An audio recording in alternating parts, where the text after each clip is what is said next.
J'espère que vous allez bien, moi je vais super bien. Je vous propose de réaliser l'huile de coco chez vous.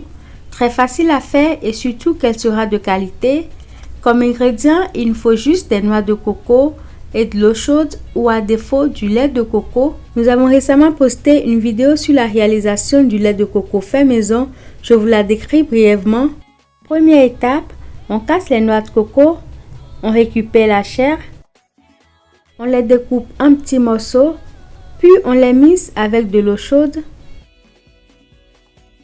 Ensuite, on filtre la mixture obtenue à l'aide d'un voile ou d'un torchon propre et nous voilà avec notre lait de coco.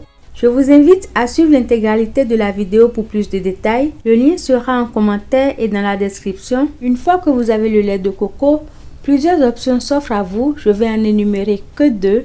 Première option, nous renversons notre lait dans un bol qu'on ferme hermétiquement. Nous le déposons ensuite au frais pendant 24 heures. Le lendemain, vous voyez, la partie crémeuse se solidifie. On la récupère simplement dans une poêle.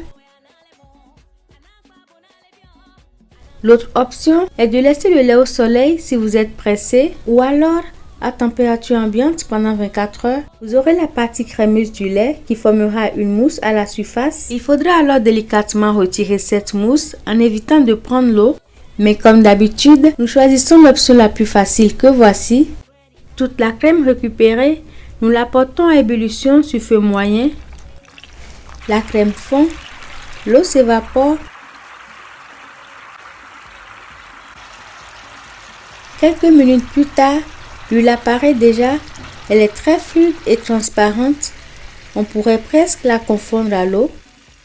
On diminue au fur et à mesure l'intensité du feu pour empêcher la crème de cramer. Nous éteignons le feu dès que la crème brunit. On récupère l'huile dans un récipient.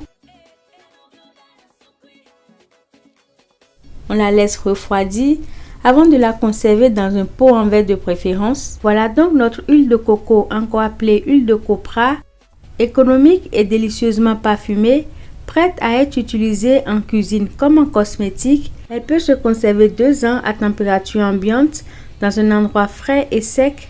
Nous voici déjà à la fin de cette vidéo que je vous remercie d'avoir suivi. Likez, partagez et abonnez-vous si vous avez aimé. À bientôt!